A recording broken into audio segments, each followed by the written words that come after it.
नमस्कार, प्रणाम। सबसे पहले वक्रतुंड महाकाय सूर्यकोटि समप्रभ निर्विघ्नं कुरु मे देव सर्वकार्येषु सर्वदा। सर्वमंगल मांगल्ये शिवे सर्वार्थ साधिके शरण्ये त्र्यंबके गौरी नारायणी नमोस्तुते। मंगलम भगवान विष्णु मंगलम गरुड़ध्वज मंगलम पुंडरीकाक्ष मंगलाय तनोहरि। या देवी सर्वभूतेषु मातृरूपेण संस्थिता नमस्तस्यै नमस्तस्यै नमस्तस्यै नमो नमः। या देवी सर्वभूतेषु लक्ष्मीरूपेण संस्थिता नमस्तस्यै नमस्तस्यै नमस्तस्यै नमो नमः। या देवी सर्वभूतेषु विद्यारूपेण संस्थिता नमस्तस्यै नमस्तस्यै नमस्तस्यै नमो नमः। या देवी सर्वभूतेषु शक्तिरूपेण संस्थिता नमस्तस्यै नमस्तस्यै नमस्तस्यै नमो नमः। या देवी सर्वभूतेषु शान्तिरूपेण संस्थिता नमस्तस्यै नमस्तस्यै नमस्तस्यै नमो नमः। हनुमन सर्वधर्मज्ञ सर्वकार्य विधायक अस्मादो गतत्पातं नाशयासु नमस्ते। कर्पूर गौरम करुणावतारम संसार सारम भुजगेन्द्रहारम सदा वसन्तं हृदयारविन्द्रे भवं भवानी सहितं नमामि। आज का बहुत ही महत्वपूर्ण विषय है जो मैं बताने जा रहा हूँ, वर्षा ऋतु में सतर्कता। बहुत सारे ज्ञानी लोग जान भी रहे होंगे, इस साल में 4 नवरात्र आते हैं। चारों नवरात्र का अपना कुछ खास महत्व होता है।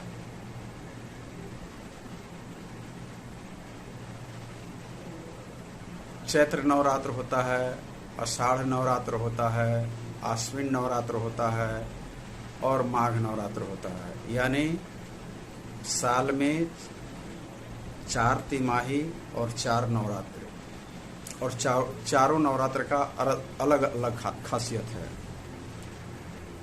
समस्त नवरात्र जो भी आते हैं ऋतु बदलने के समय आते हैं। ऋतु बदलने का, मौसम बदलने का मतलब होता है कि उस समय हमारे शरीर का इम्यूनिटी पावर यानी रोगों से लड़ने की क्षमता कम हो जाती है।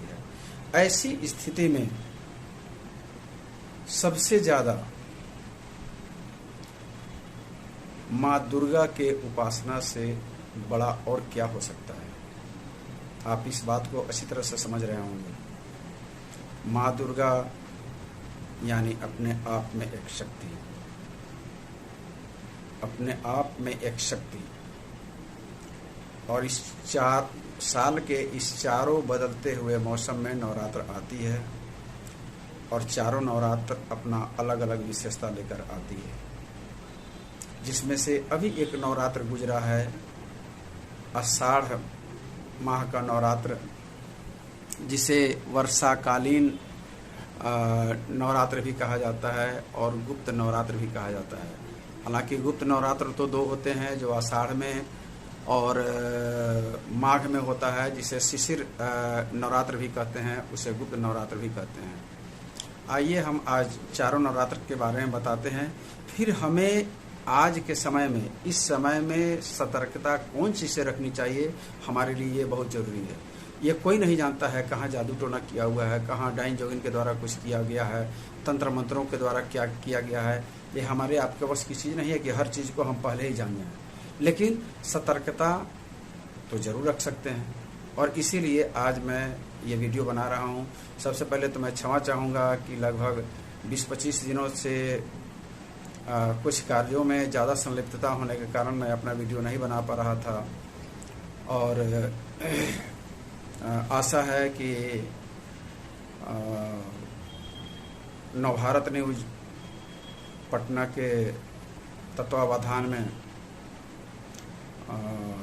बहुत जल्द ही एक समागम का व्यवस्था किया जा रहा है, जो पटना में होना सुनिश्चित है। उसके माध्यम से भी आप सभी लोग लाभ उठा सकेंगे। और उम्मीद है कि इस महीने में ही एक ये समागम किया जाए जिसमें लोगों का कल्याण हो। चलिए आइए बताते हैं नवरात्र के बारे में। सबसे पहला आता है चैत्र नवरात्र, जिसे वासंतीय नवरात्र भी कहा जाता है।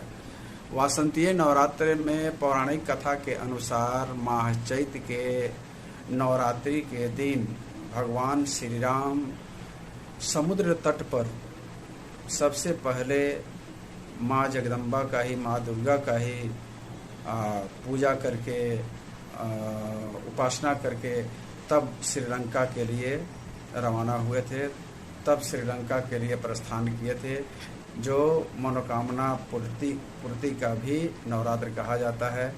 इसलिए उस नवरात्र का भी ज़्यादा महत्व है।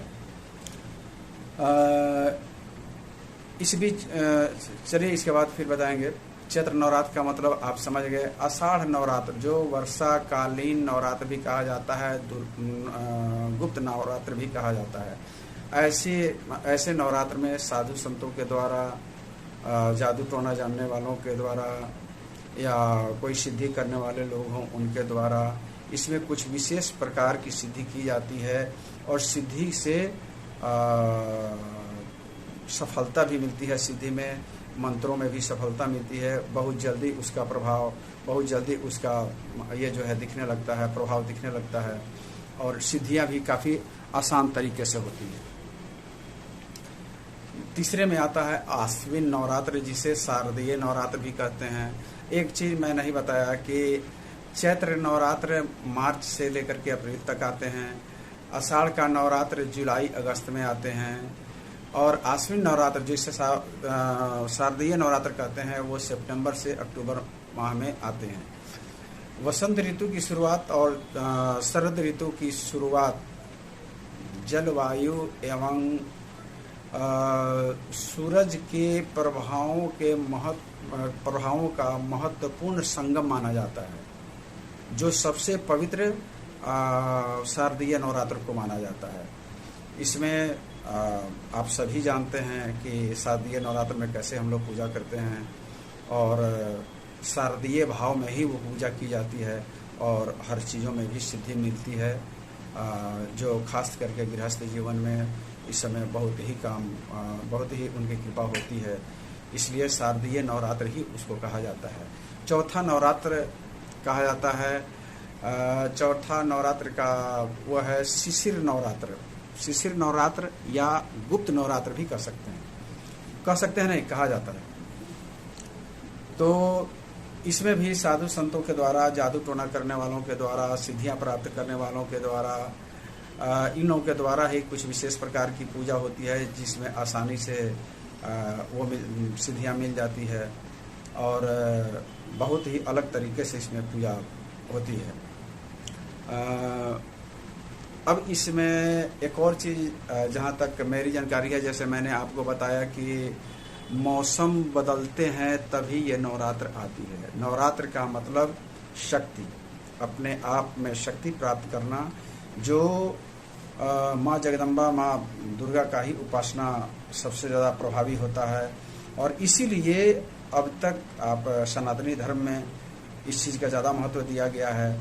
और ये बहुत बड़ी बात है कि सबसे बड़ी बात ये है कि माँ दुर्गा के उपासना से बढ़कर शक्ति के लिए और कोई भी उपासना नहीं है, वो अपने आप में अलग है। इसीलिए साल में 4 नवरात्र आते हैं, जो आपको बताया मैंने। चैत्र नवरात्र, आषाढ़ नवरात्र, आश्विन नवरात्र और माघ नवरात्र, ये 4 आते हैं।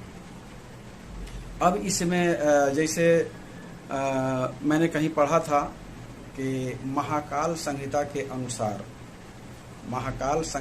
अनुसार मैंने पढ़ा था कि सतयुग में चैत्र नवरात्र,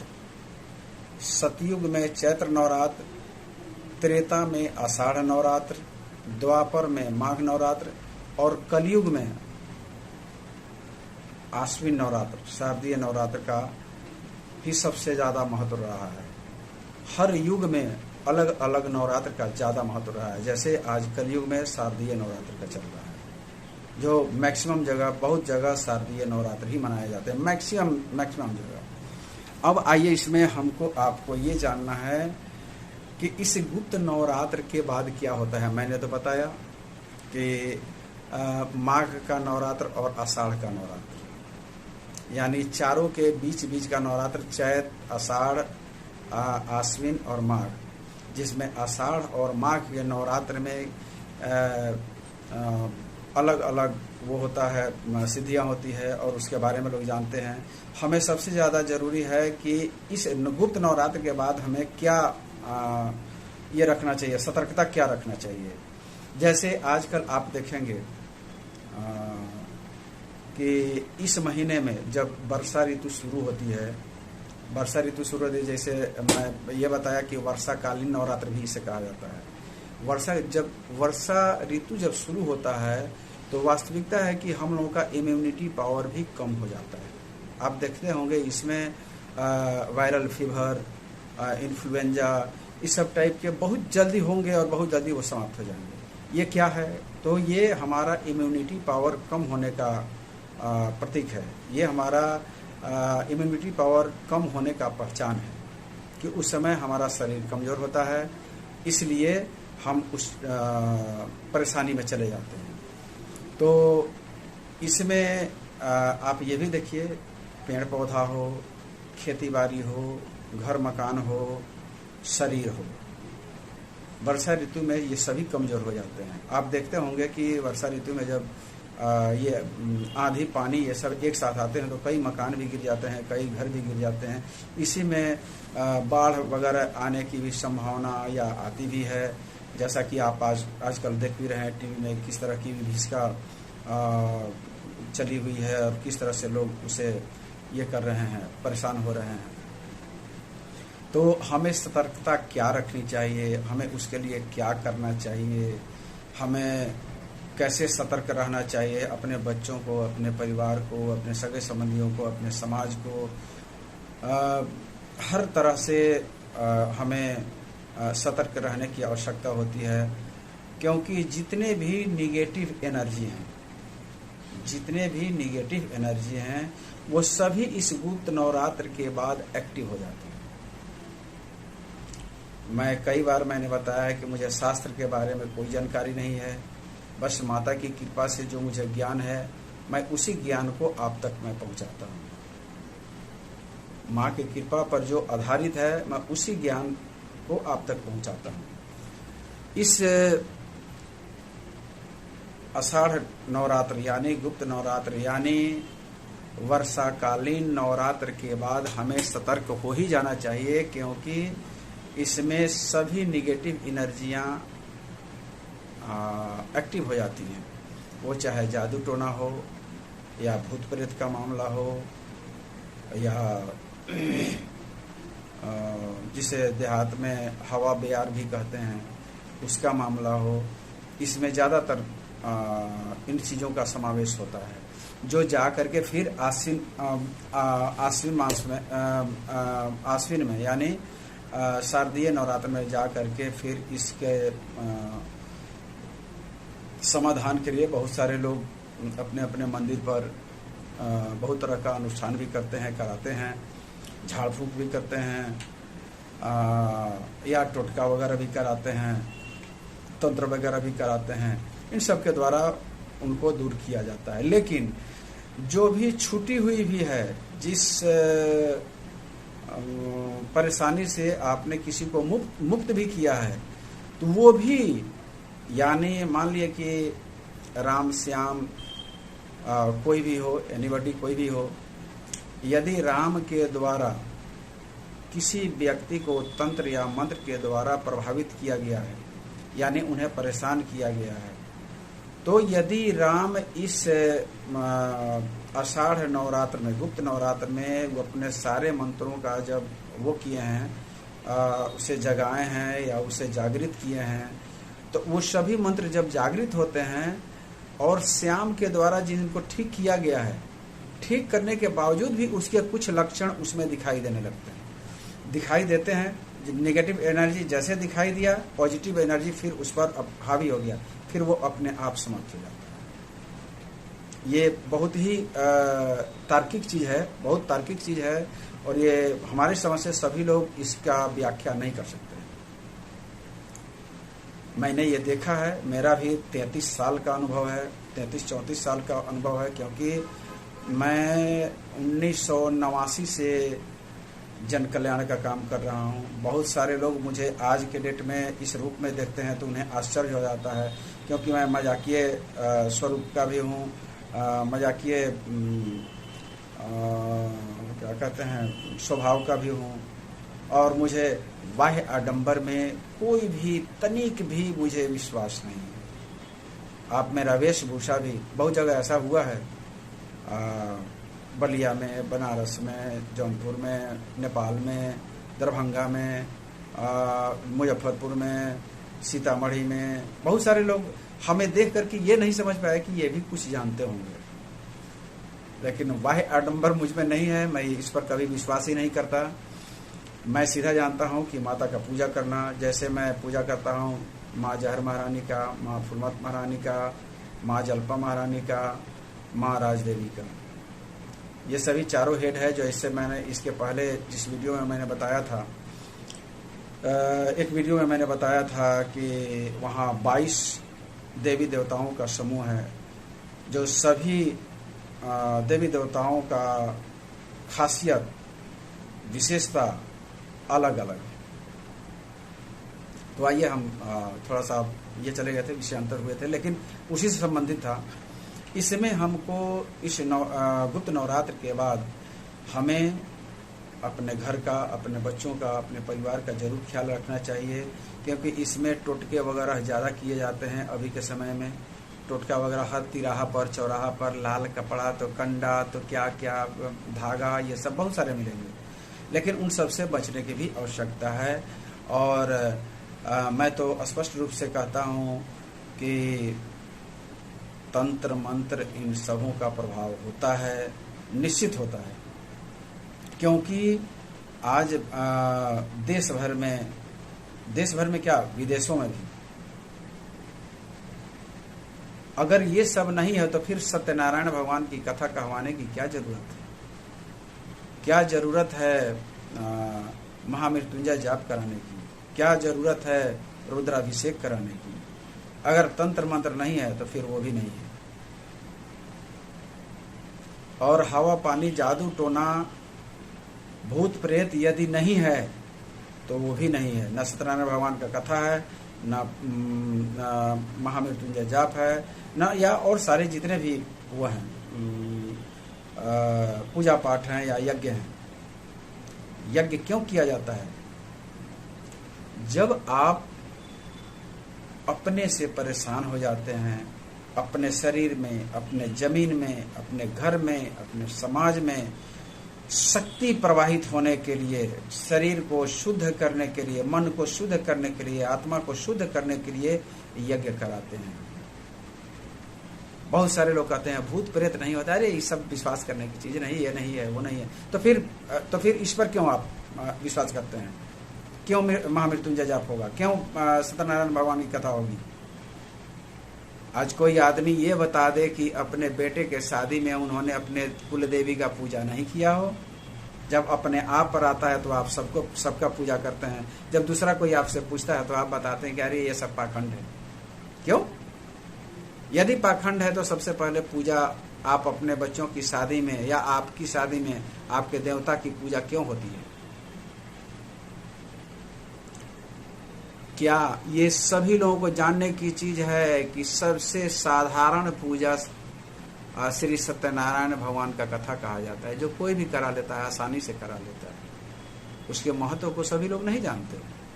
किस पूजा का क्या महत्व है? उस पूजा में भी आपके कुल देवी, आपके ग्राम देवी देवता, कुल देवी देवता, ग्राम देवी देवता, इस राष्ट्र के भी देवी देवता, इस समाज के देवी देवता, नगर के देवी देवताओं का सबका आह्वान होता है। कहाँ रहते हैं आप? क्यों नहीं जानते इसे? क्यों आह्वान होता है? यदि यज्ञ का महत्व है तो जादू टोना और तंत्र मंत्र का भी महत्व है। निगेटिव एनर्जी, पॉजिटिव एनर्जी, ये सभी जगह व्याप्त है। ये आपके ऊपर निर्भर करता है कि आपका रहन सहन क्या है, आपकी सोच क्या है, और उसके अनुसार आप पर निगेटिव एनर्जी हावी होती है और उसके अनुसार आप पर पॉजिटिव एनर्जी हावी होती है। तो आज के समय में आज हमें, इसलिए आज का वीडियो का महत्व मैं इसलिए दे रहा हूं कि अभी से लेकर के और आश्विन तक हमें सतर्क रहने की जरूरत है। कोशिश कीजिए अपने आंगन में नीप करके, अपने कुल देवी देवता के पास नीप करके, गंगाजल से नीप करके, पवित्र करके वहाँ पूजा पाठ करें। समय समय पर अपने घर के चारों कोने पर समय समय पर, या तो अंदर बाहर से यदि सुविधा नहीं है तो अंदर से भी सभी चारों कोने पर, या घर में जितने भी कोने पड़ते हैं उस सभी कोने पर अपने कुल देवी कुल देवता का, ग्राम देवता का, नगर देवता का नाम ले करके स्मरण करके एक कपूर लीजिए और उस पर 2-2 लौंग लीजिए। उस लौंग को सामने रख करके उन सभी लोगों का स्मरण कीजिए और उस पर रख करके जला दीजिए। ध्यान रहे कि ये क्लॉकवाइज होना चाहिए, एंटी क्लॉकवाइज नहीं।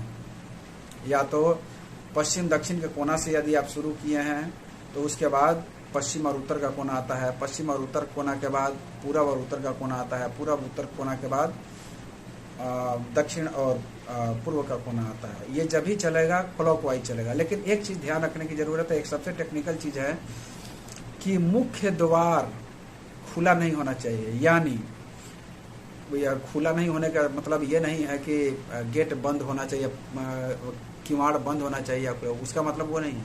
यदि पूर्व दिशा का आपका घर है तो आप शुरुआत कीजिए उसको पूर्व और उत्तर के कोण से, और वहां से ऐसे उसको बांधते हुए, यानी गेट बंधाते हुए जा रहा है। आप फिर आइए पूर्व और दक्षिण के कोने पर, फिर आइए पश्चिम और दक्षिण के कोने पर, फिर चले जाइए पश्चिम और उत्तर के कोने पर, और ये चारों जगह वो एक कपूर पर 2 लौंग जलाने के बाद जो आपके घर का मध्य होता है वहां भी जलाना चाहिए। ये हर सप्ताह में, या रविवार के रविवार, या मंगलवार के मंगलवार, या शुक्रवार के शुक्रवार भी आप इसे कर सकते हैं। इससे बहुत आपको शक्ति मिलेगी और आपको खुद भी महसूस होगा कि मेरे घर का वातावरण कैसा है।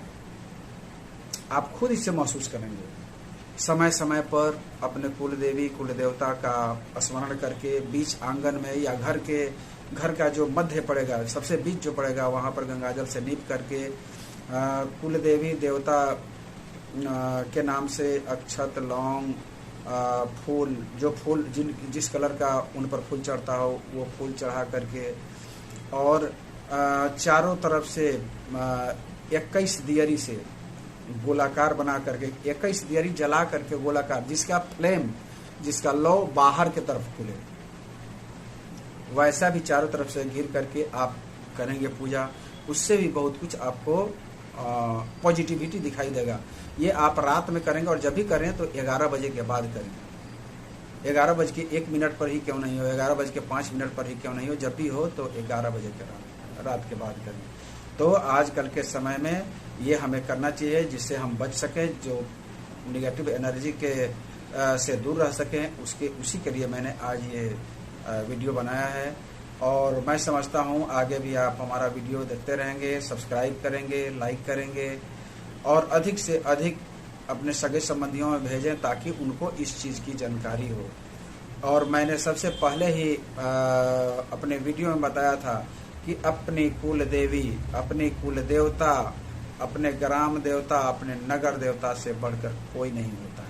जब वो खुश हैं तो भोलेनाथ भी खुश हैं, वो खुश हैं तो हनुमान जी भी खुश हैं, वो खुश हैं तो माँ दुर्गा भी खुश हैं, वो खुश हैं तो सारे देवी देवता खुश हैं। आइए, नमस्कार। इस बात का ध्यान रखेंगे आप, और कोशिश करें कि हमारे बताए हुए कार्यों को जरूर करेंगे ताकि आपको उससे लाभ मिले। नमस्कार, प्रणाम। मेरा नंबर है 911134 एक और नंबर है 90973 36075। इसके अलावा आप हमारे बहुत सारे वीडियो को आप देखेंगे। नवभारत टाइम्स का भी नवभारत न्यूज का भी वो दिया हुआ है, नंबर है, उस पर भी आप कॉल कर सकते हैं और प्रवीण जी के माध्यम से भी आप हमसे मिल भी सकते हैं, या प्रवीण जी द्वारा कराए जा रहे कार्यक्रम सेमिनार उसमें भी आप भाग ले सकते हैं। आइए, नमस्कार, प्रणाम, आप सभी का जय जय हो, आप सभी का मंगल।